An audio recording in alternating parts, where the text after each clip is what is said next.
구약성경 사무엘상 19장 8절로 24절. 제가 읽는 성경은 구약 441페이지입니다.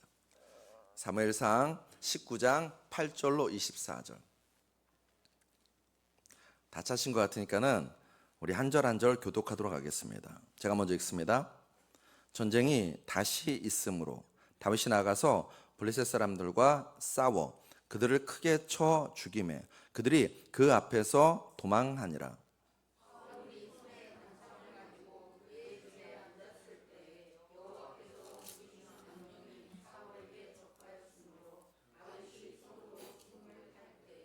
사울이 단창으로 다윗을 벽에 박으려 하였으나 그는 사울의 앞을 피하고 사울의 창은 벽에 박힌지라. 다윗이 그 밤에 도피하매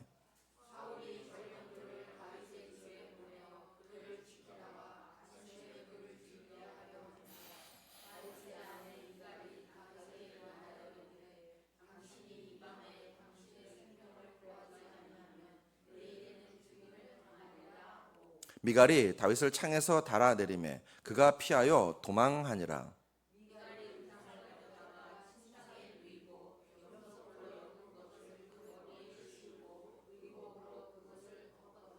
사울이 전령들을 보내어 다윗을 잡으려 하매 미갈이 이르되 그가 병들었느니라.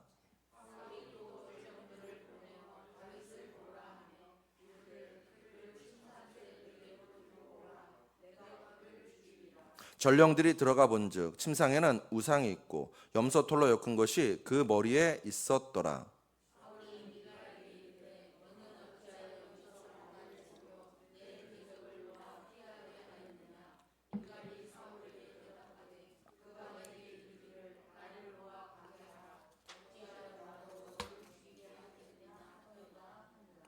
다윗이 도피하여 라마로 가서 사무엘에게로 나아가서 사무엘이 자기에게 행한 일을 다 전하였고 다윗과 사무엘이 나요스로 가서 살았더라.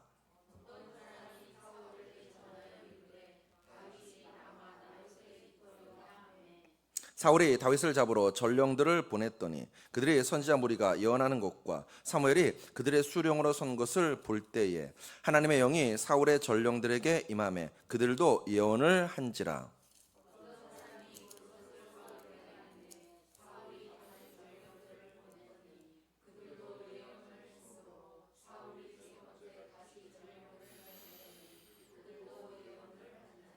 이에 사울도 라마로 가서 제 세구에 있는 큰 우물에 도착하여 물어 이르되 사무엘과 다윗이 어디 있느냐? 어떤 사람이 이르되 라마 나요새 있나이다.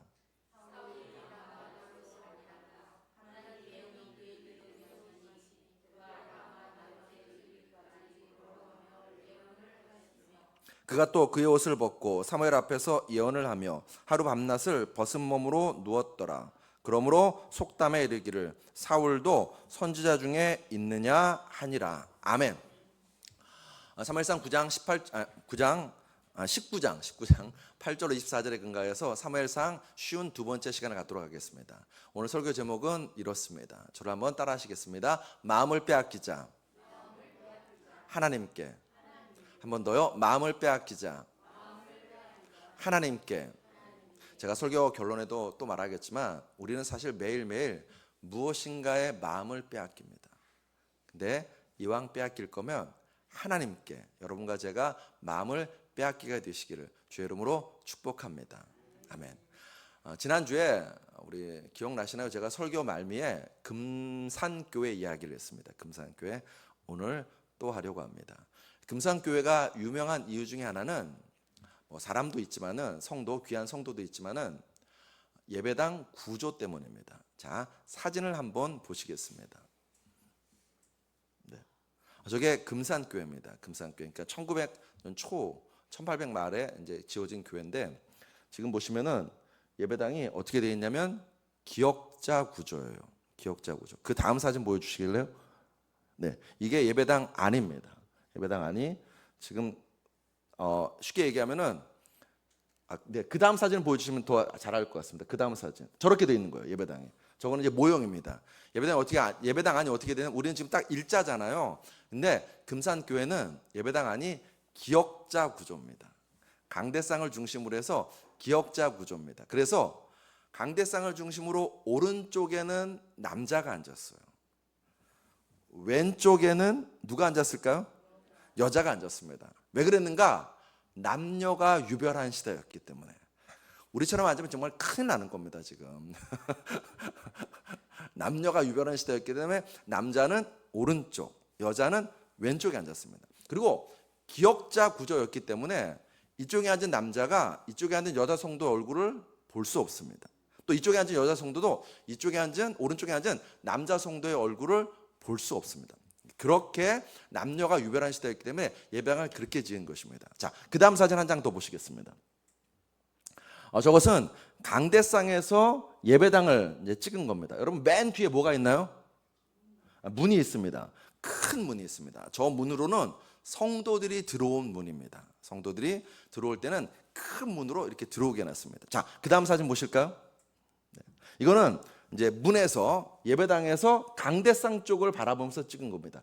강대상 뒤에 작은 쪽문이 하나 있습니다. 저 문은 누가 들어올까요? 아멘입니다. 우리 믿음 좋으신 권사님 하나님 들어오십니다. 또 누가 들어올까요? 저 문으로? 목회자가 들어옵니다. 목회자가 들어오는데 여러분 지금 보시는 것처럼 금산교회가 목회자가 들어오는 문은 작은 문으로 만들어놨어요. 그러니까 공간이 없어서가 아닙니다. 공간이 없어서 저렇게 작은 문으로 만든 게 아니라 일부러 문을 작게 만들었습니다.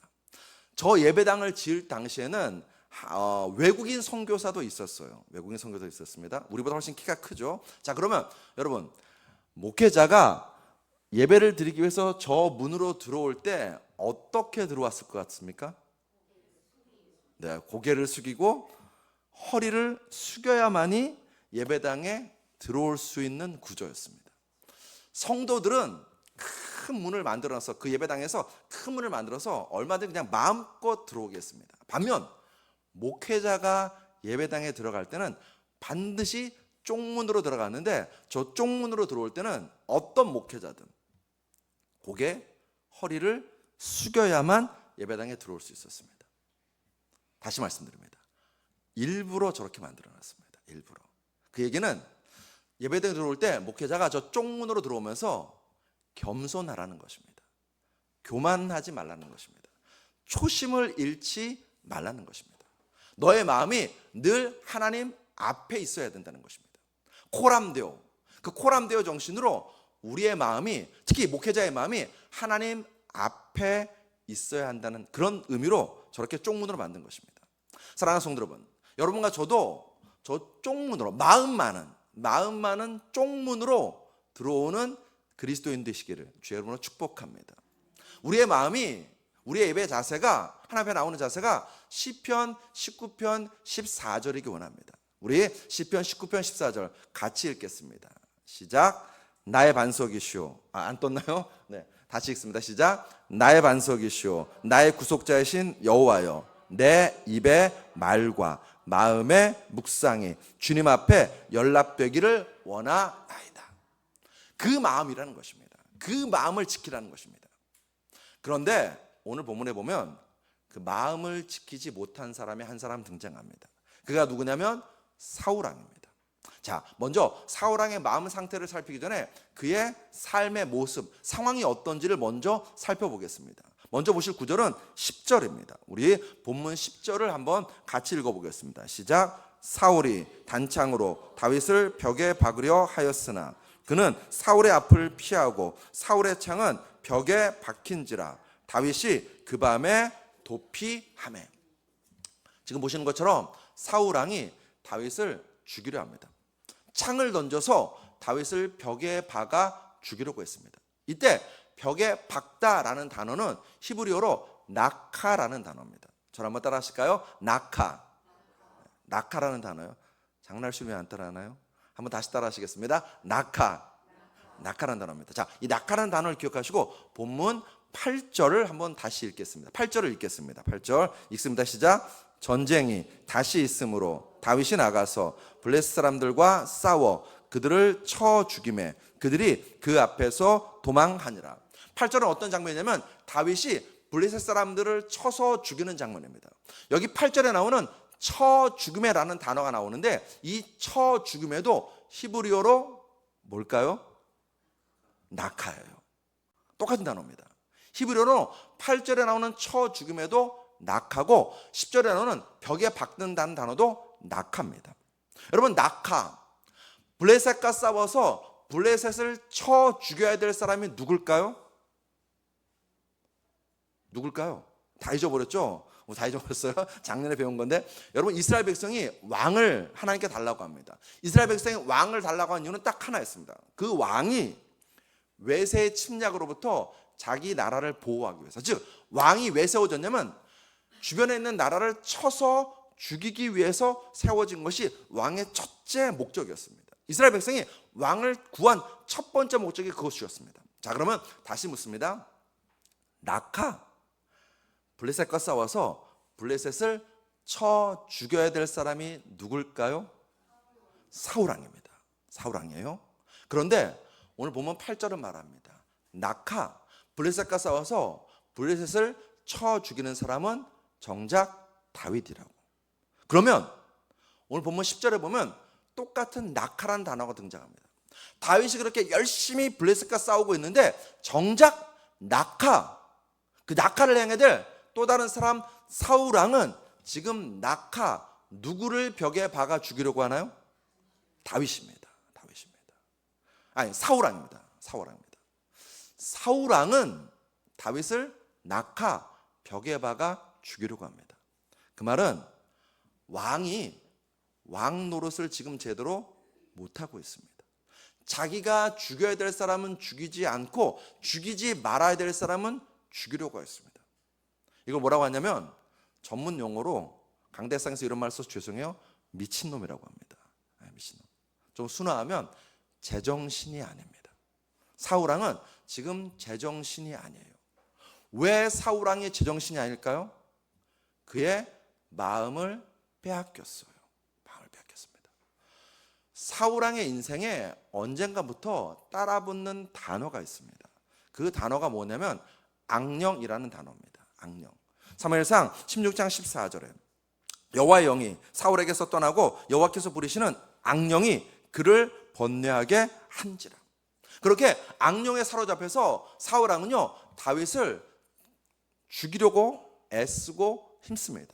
사무엘상 19장에서는 그런 것이 아닙니다. 사무엘상 18장에도 그 모습이 등장합니다. 사무엘상 18장 10절로 11절을 보시면 그 이튿날 하나님께서 부르시는 악령이 사울에게 힘있게 내림에 그가 집안에서 정신없이 떠들어대므로 다윗이 평일과 같이 손으로 수금을 타는데 그때에 사울의 손에 창이 있는지라 그가 스스로 이르기를 내가 다윗을 벽에 박으리라고 사울이 그 창을 던졌으나 다윗이 그의 앞에서 2번 피하였더라.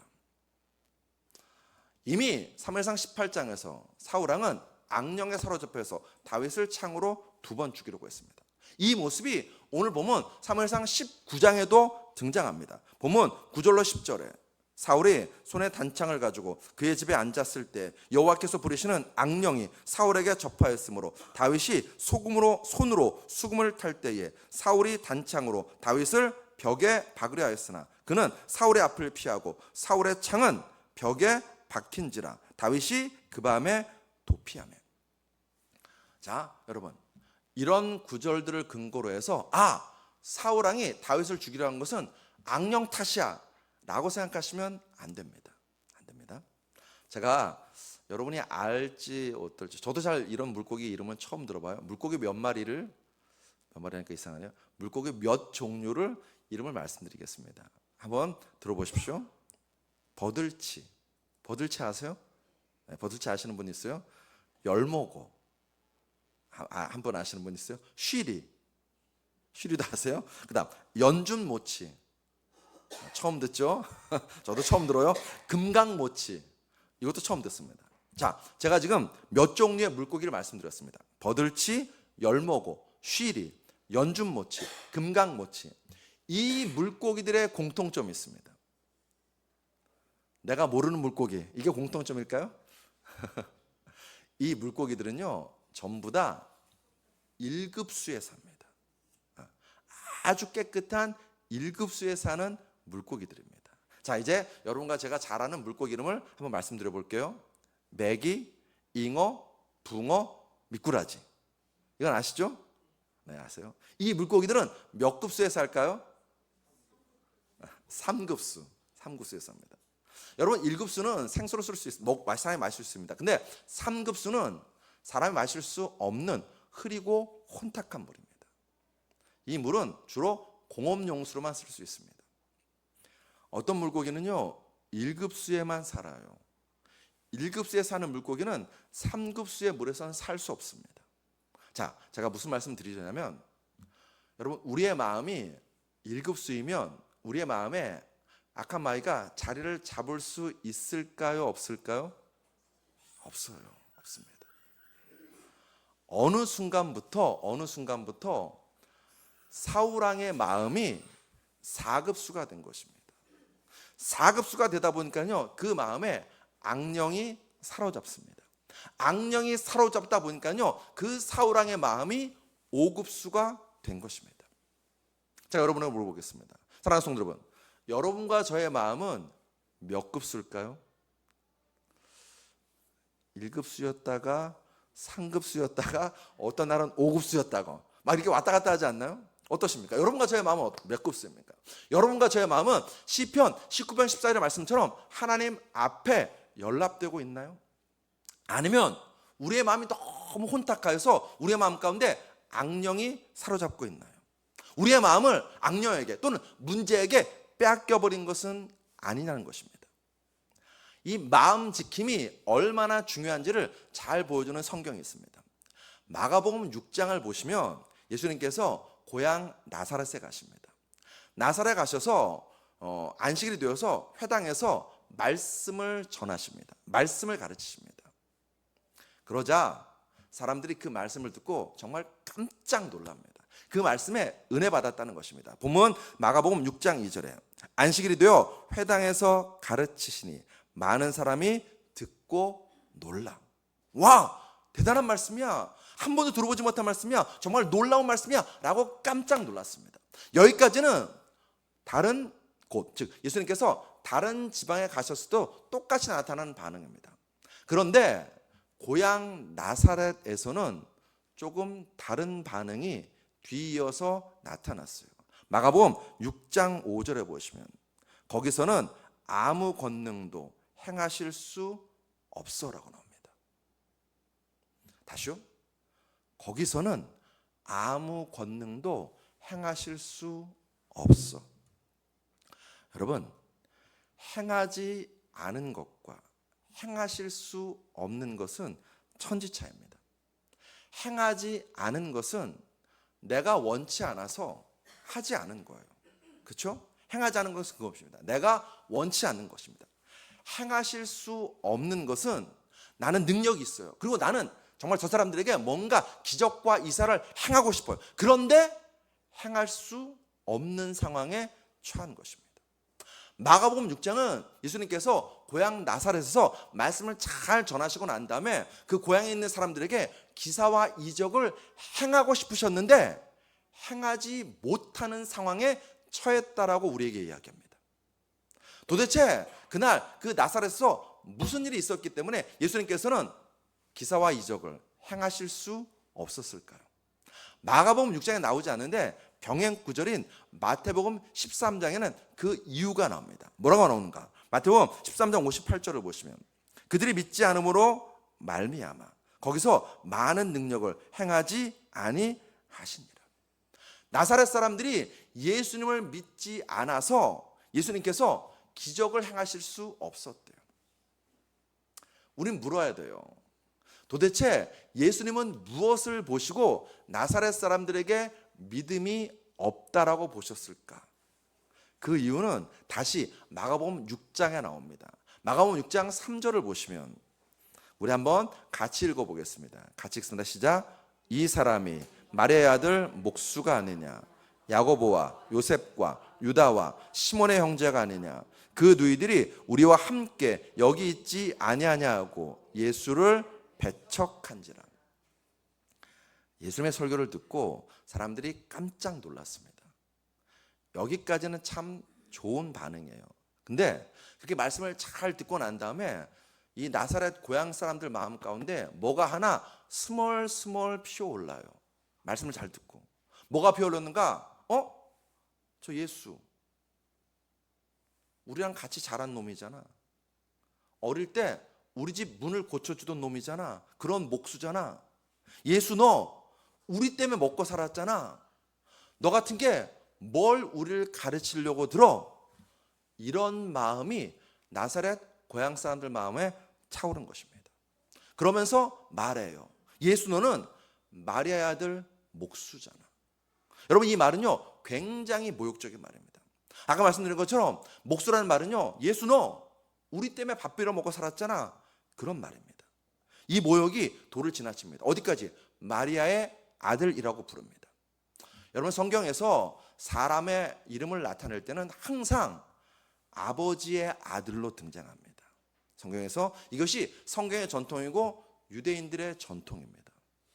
그러니까 장나율을 소개할 때는요 장영철의 아들 장나율 이렇게 소개하지 강윤희의 아들 장나율 성경에서는 이렇게 소개하지 않아요.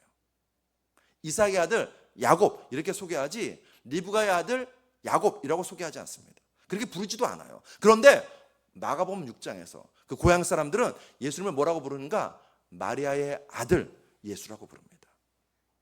이 말은 이런 얘기예요. 예수 너는 근본을 알 수 없는 놈이야.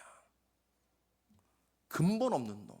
그런 놈이 뭘 우리한테 와서 말씀을 전해.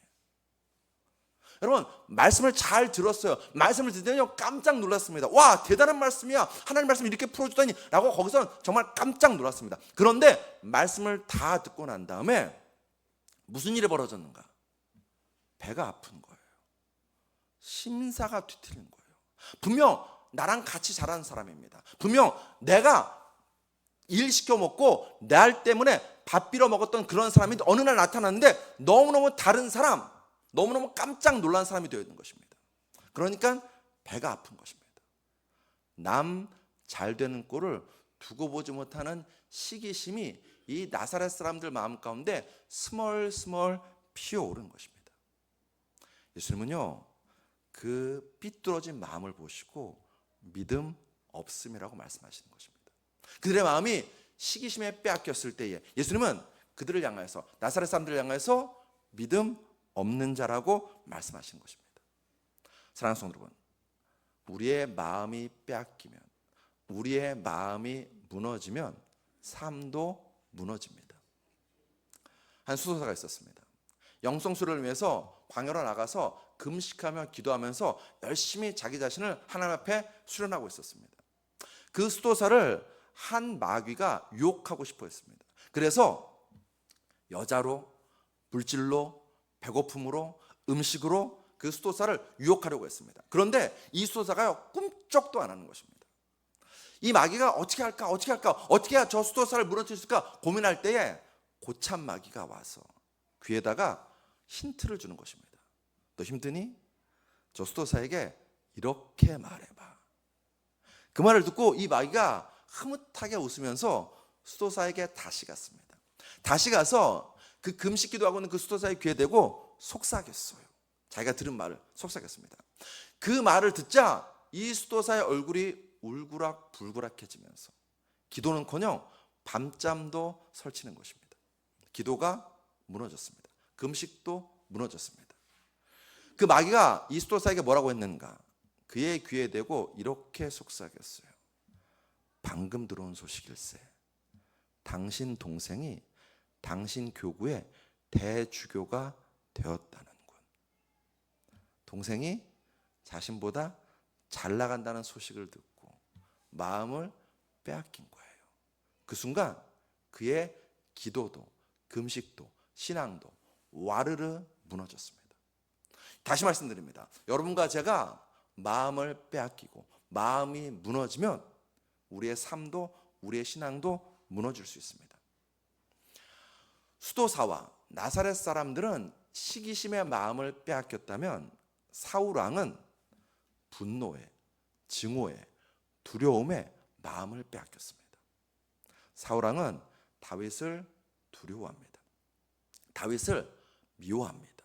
분노합니다. 다윗의 인기가 막 치솟자 증오와 분노가 일어납니다. 그리고 그 다윗이 자기의 왕자를 빼앗을까 봐 두려워하는 마음이 그의 사울왕의 마음을 사로잡습니다.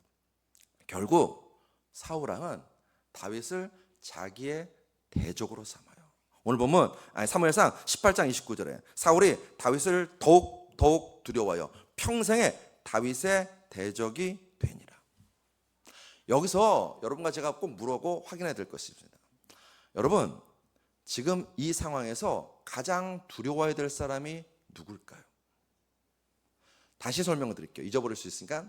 사무엘상 18장에서 사울왕은 다윗을 은밀하게 죽이려고 했습니다. 비공식적으로 죽이려고 했습니다. 앞에서는요 사울왕은요 다윗을 사랑하는 척했습니다. 그러면서 뒤로 어찌하든지 간에 다윗을 죽이려고 온갖 공작을 했습니다. 그리고 사무엘상 19장에 와서는요 그게 안 이루어지자 이제 사울왕은요 공식적으로 대놓고 다윗을 죽이려고 합니다. 사무엘상 19장 1절을 보시면 사울이 그의 아들 요나단과 그의 모든 신하에게 다윗을 죽이라 말하였더니, 이제 공식적으로 다윗을 죽이려고 합니다. 근데 뜻대로 안 되자 사울왕은 다윗의 집에 킬러를 보냅니다. 오늘 보면 11절 상반절에 사울이 전령들을 다윗의 집에 보내어 그를 지키다가 아침에 그를 죽이게 하려 한지라. 얼마나 다윗 죽이게 혈안이 되어 있었는지 사울왕은 명합니다. 다윗을 침상째 끌고 오라고. 오늘 보면 15절에 보시면 사울이 또 전령들을 보내어 다윗을 보라 하며 이르되 그를 침상째 내게로 들고 오라. 내가 그를 죽이리라. 사방으로 우겨쌈을 당하는 사람 다윗입니다. 엎친 데 덮친 격, 설상가상인 사람 다윗입니다. 여러분, 방금 전까지 다윗은요 자신이 오를 수 있는 가장 높은 자리에 올랐습니다. 정치적으로 왕의 사위라는 자리를 차지했습니다. 군사적으로는요 국내뿐만 아니라 국외적으로도 다윗을 당할 사람 아무도 없었습니다. 사회적으로는요 다윗의 인기가 하늘을 치솟고 있었습니다. 그런데 그 높은 자리에서 다윗은요 한순간에 추락합니다. 제가 물어볼게요. 100층에서 떨어진 사람이 아플까요? 1층에서 떨어진 사람이 더 아플까요? 모르시군요. 다시 물을게요. 1층에서 떨어진 사람이 아플까요? 100층에서 떨어진 사람이 더 아플까요? 100층이죠. 100층이죠. 다윗은 지금 가장 높은 자리까지 올라갔다가 한순간에 추락한 거예요. 한순간에 다윗은요 공공의 적이 되었습니다. 한순간에 다윗은요 왕의 적이 되었습니다. 그러면 누구보다도 마음이 혼란스럽고 두려워해야 될 사람 다윗입니다. 하나님 원망할 수 있습니다. 사울왕에 대해서 복수의 칼날을 갈 수 있습니다. 여러분, 다윗이 그랬나요?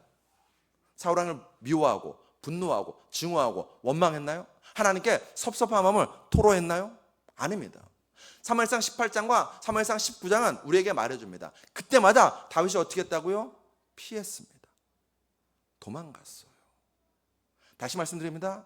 이 당시 군사적으로 다윗을 당할 자 아무도 없었습니다. 그런데 그 막강한 다윗이, 전쟁의 용사 다윗이 자신을 죽이려는 사울왕 앞에서 피합니다. 도망갑니다. 여러분, 이 다윗의 피함은요 사실 사울을 피하는 것이 아닙니다. 다윗은 자기 안에서 분노가 일어나는 것을 느꼈거든요. 자기 안에서 증오와 원망이 일어나는 것 느꼈거든요. 자기 안에서 하나님에 대한 섭섭함과 불평이 일어나는 것 느꼈거든요. 다윗은요 사울왕을 피하는 것이 아니라 자기 안에서 일어나는 그 마음 가운데 가득한 분노와 증오와 살기로부터 자기 자신을 피합니다. 어디로 피하는가? 오늘 보면 18절은 나옵니다. 우리 한번 18절 같이 읽습니다. 시작. 다윗이 도피하여 라마로 가서 사무엘에게로 나아가서 사울이 자기에게 행한 일을 전하였고 다윗과 사울이 나요스로 가서 살았더라. 다윗은 사무엘 선지자를 찾아갑니다. 다윗이 사무엘 선지자에게 피했다는 것은 하나님께 피한 것입니다. 하나님의 얼굴을 구한 것입니다. 하나님의 뜻을 구한 것입니다. 가장 힘들고 고통스럽고 억울한 상황이었습니다.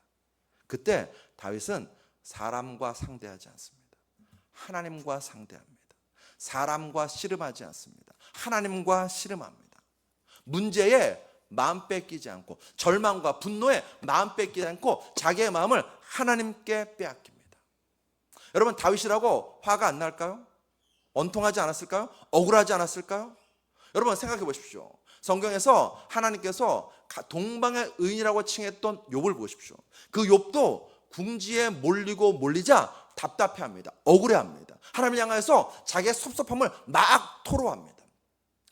다윗도 이 상황에서 얼마든지 섭섭하고 억울하고 원망과 분노가 차오를 수 있었습니다. 그리고 자기를 죽이려는 사울을 향해서 칼을 들 수도 있었어요. 근데 이때 다윗은 뭐 했는가? 감사하게 이때 다윗이 뭐 했는지 성경에 기록되어 있습니다. 자, 앞에 안 뜰 거니까는 여러분하고 저하고 함께 찾겠습니다. 어디를 찾냐면 시편 59편입니다. 시편 59편. 제가 오늘 성경은 구약성경 843페이지입니다.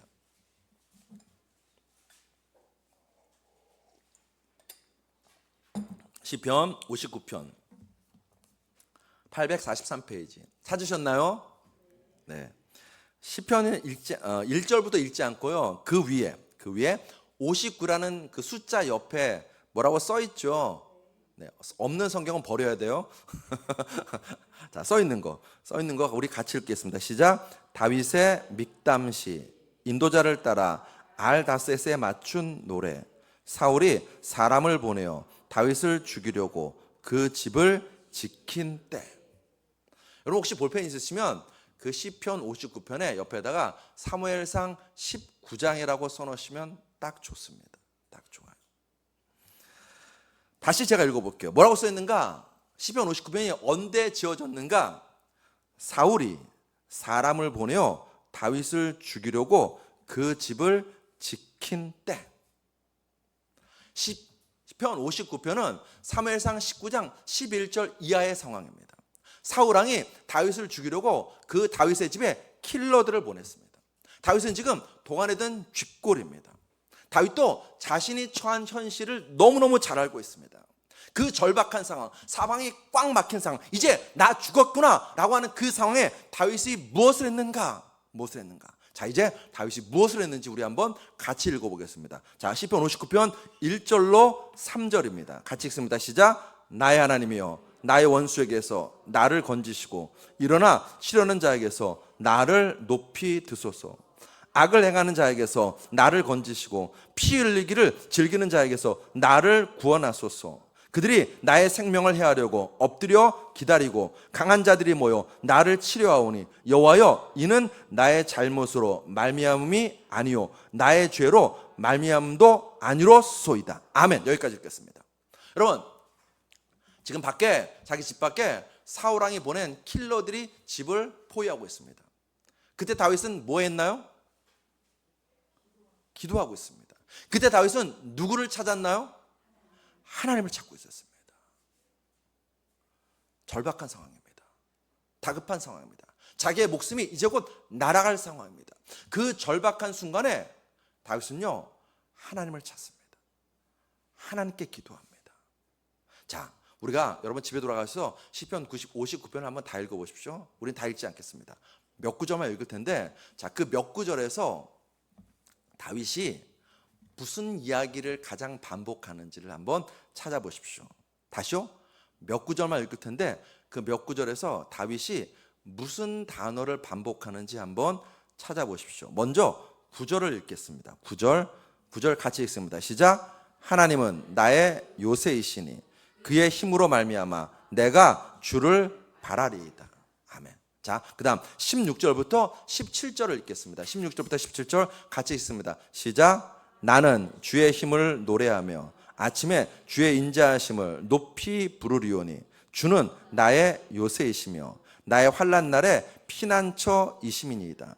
나의 힘이시오 내가 주께 찬송하오리니 하나님은 나의 요새이시며 나를 긍휼히 여기시는 하나님이심이니이다. 무슨 단어가 반복되나요?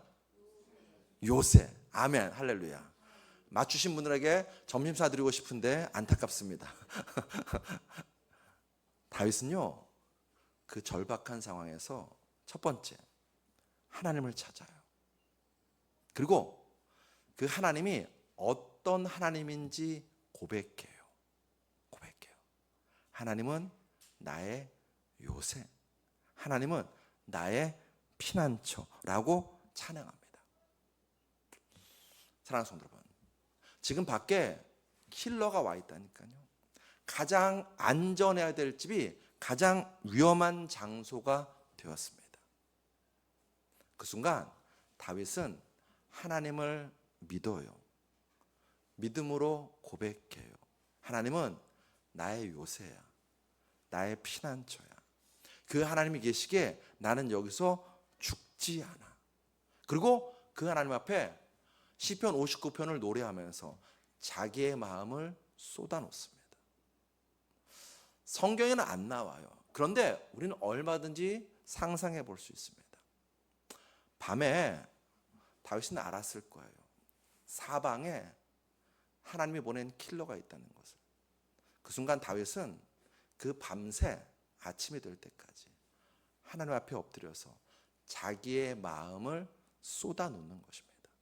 하나님, 우리가 방금 읽었던 것처럼 시편 59편 1절로 3절에 읽었던 하나님, 나 잘못 얻는 것 아시죠? 내가 죄 지은 것 아닌 것 아시죠? 이 얘기는 하나님, 내가 한 것은 나라에 충성한 것뿐인데, 내가 한 것은 왕을 위해서 최선을 다해서 싸운 것뿐인데 나 너무너무 억울해요. 나 너무너무 억울해요. 그 얘기하는 거예요. 그 마음을 하나님께 토로하는 것입니다. 하나님, 어떻게 왕이 나한테 이럴 수 있어요? 나 정말 억울하고 분통 터져요. 다음 다윗이 뭐라고 했다고요? 근데 하나님, 나를 지킬 분 하나님 한 분뿐인 걸 내가 믿습니다. 나를 지켜주실 분 하나님 한 분뿐인 거 내가 믿습니다. 하나님은 나의 요새시잖아요. 하나님은 나의 피난처시잖아요. 나는 그 하나님 앞에 나의 마음을 쏟아놓습니다. 다윗은 그 밤에 문제에 자기의 마음을 뺏기지 않습니다. 절망에 자기의 마음을 빼앗기지 않습니다. 분노에 자기의 마음을 빼앗기지 않아요. 절망스러울수록, 고통스러울수록, 너무너무 힘들수록, 도무지 길이 안 보일수록, 사방이 꽉 막힌 그 순간 다윗은 하늘을 우러러 보면서 하나님이 나의 요새라고 고백하는 것입니다. 아침에 이제 와가지고서는 저희 아내랑 여기 예배당에서 이런저런 여러분을 기다리면서 얘기를 나눴습니다. 아내가 그런 얘기 하더라고요. 자기도 힘들면 자기한테 제일 위로되는 것이 뭐냐면 하나님을 생각하고 그 하나님이 어떤 분이신지를 고백하고 기도할 때 다시 회복이 된다. 사랑하는 성도 여러분, 여러분과 저에게 그 은혜가 있습니다. 그 은혜가 있어요. 우리가 인생을 살아가면서요, 힘든 순간이 있죠. 사방이 꽉 막힌 순간이 있을 것입니다. 답답하여 어디로 가야 될지 모르는 그런 순간이 있을 것입니다. 다윗처럼 난 억울한데, 난 너무너무 억울한데, 그런 순간이 있어요. 그래서 하나님 앞에 나가서 여러분, 내 억울함을 토로하십시오.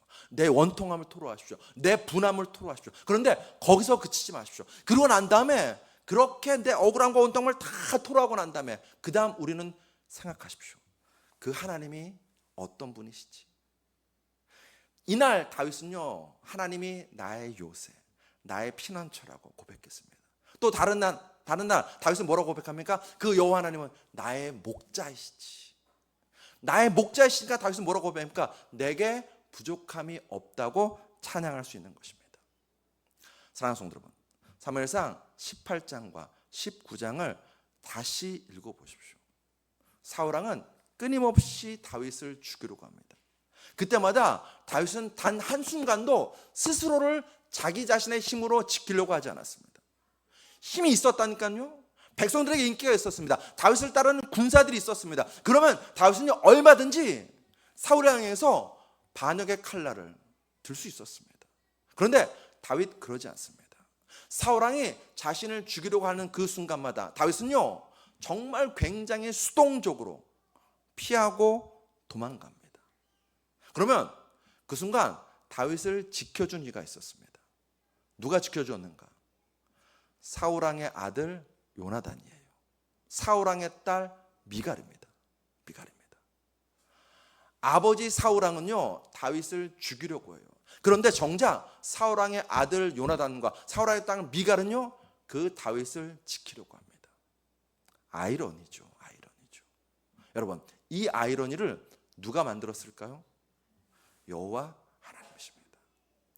다윗은 그것을 깨달은 거예요. 그걸 믿은 겁니다. 여호와 하나님께서 나를 지키고 계시는구나. 여호와 하나님께서 나의 요새, 나의 보호자가 되시는구나. 그 믿음이 있었기 때문에 다윗은 문제의 마음을 빼앗기지 않고 자기의 마음을 하나님께 토로함으로 자기의 마음을 하나님께 빼앗긴 것입니다. 서두에 말씀드렸죠. 의도하든 의도치 않든 우리는 무엇인가에 매일매일 마음을 빼앗겨요. 물질에 마음을 빼앗길 수 있습니다. 영화나 드라마에 마음을 빼앗길 수 있습니다. 유튜브에 마음을 빼앗길 수 있습니다. 취미생활, 야구, 축구에 마음을 빼앗길 수 있습니다. 문제가 닥치면 우리는 그 문제의 마음을 빼앗기는 것이 연약한 여러분과 저입니다. 사랑하는 성도 여러분, 그때 우리 모두 사울왕 되지 말고 다윗 됩시다. 문제에 마음을 빼앗기지 아니하고 하나님께 나의 마음을 빼앗기게 되시길 주의 이름으로 축복합니다. 시편 62편 8절 우리 같이 읽습니다. 시작. 백성들아, 안 떴나요? 네, 띄워주십시오. 우리 시편 62편 8절. 네. 아니요, 62편 8절입니다. 네. 없으면 제가 읽을게요. 백성들아, 찾으셨어요? 같이 읽습니다. 시작. 백성들아, 시시로 그를 의지하고 그의 앞에 마음을 토하라.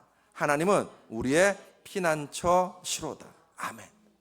우리 한 번만 더 같이 읽을까요? 한 번 더 같이 읽겠습니다. 시작. 백성들아, 시시로 그를 의지하고 그의 앞에 마음을 토하라. 하나님은 우리의 피난처시로다. 아멘. 꼭 기억하셨으면 좋겠습니다. 문제에 마음 빼앗기지 말고 하나님께 마음을 빼앗기자. 이 방법이 어리석어 보일 수 있습니다. 문제 해결에 해답으로 안 느껴질 수 있습니다. 아니, 무능해 보일 수 있습니다. 야, 기도한다고 뭐가 달라져? 무능해 보일 수 있습니다. 그런데 오늘 하나님은 사무엘상 19장을 통해서 여러분과 저에게 말씀하세요. 너희들 다윗 봐봐. 얼마나 다윗이 억울한 상황에 처했니?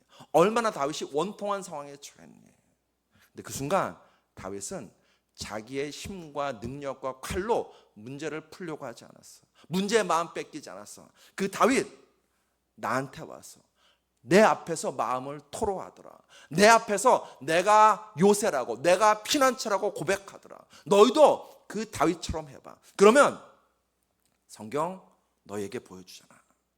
사울왕은 끝내 실패자의 인생, 두려움과 고통과 절망의 인생을 살게 되지만 여러분 기억하십시오. 사무엘상 19장까지 읽을 때요, 눈에 보이는 것은요, 사울은 아직까지 왕이라니까요. 아니요, 끝까지 사울은 왕입니다. 그런데 성경은 우리에게 보여줍니다. 그 사울은요, 그 왕의 자리에서 악령에 시달리고 마음의 고통과 절망과 두려움과 분노 가운데 늘 시달리는 그런 인생을 살았습니다. 반면 다윗은요, 당장은 쫓기는 도망자가 되었습니다. 당장은 억울하고 원통한 것 같습니다. 그런데 하나님 우리에게 말씀하십니다. 보여주십니다. 끝내는 다윗이 역사의 승리자가 되고 하나님 마음에 합한 사람으로 인정받고 높임받게 되었다고. 여러분과 저의 인생에 어쩌면 올 한 해 억울하고 원통한 일이 있을 수 있습니다. 문제에 마음을 빼앗기는 그런 상황에, 사방에 꽉 막힌 그런 상황에 처할 수 있습니다. 그때 사랑하는 성도 여러분, 기억하십시오. 문제의 마음을 빼앗기지 말고 다윗처럼 하나님께 마음을 빼앗기자. 저를 한번 따라 하시겠습니다. 내 마음을 하나님께 토로하자. 우리도 시편 59편을 써내려가자. 아멘. 다윗의 시편 59편이 있는 것처럼 여러분과 저 인생에도 시편 59편이 있기를 축원합니다. 우리의 마음을 하나님께 빼앗긴 자는 샬롬의 평화를 누리고 역사의 승리자가 될 줄로 믿습니다. 그 마음으로 한 번 더 저를 따라 하시겠습니다. 문제의 마음을 빼앗기지 말고 하나님께 마음을 빼앗기자. 아멘, 아멘. 그 역사가, 그 은혜가 여러분과 저 인생에 가득하게 되시길 주의 이름으로 축복합니다. 기도하시겠습니다. 아버지 하나님, 삶이 뜻대로 이루어지지 않냐고, 삶이 엉뚱한 방향으로 나아가고 삶이 억울하고 원통할 때에 하나님, 그것 때문에 내 인생이 시험 들고 넘어지는 인생 살지 않도록 도와주시옵소서. 내 힘으로는 내 마음을 지킬 수 없습니다. 무릇 지킬 만한 것보다 더욱 네 마음을 지키라고 하는데 우리는 끊임없이 무엇인가에 내 마음을 빼앗길 때가 더 많습니다. 하나님, 우리의 연약함을 아시는 아버지시여, 성령을 보내주시옵소서. 그 성령과 함께 내 마음이 주님께 붙들린, 내 마음이 말씀에 붙들린 그런 마음 될 수 있도록 은혜 베풀어 주시옵소서. 우리의 마음이, 우리의 눈이 오직 주만 바라보고 주 앞에 있는 그런 마음 될 수 있도록 은혜 베풀어 주시옵소서. 예수 그리스도로 감사하며 기도드렸사옵나이다. 아멘.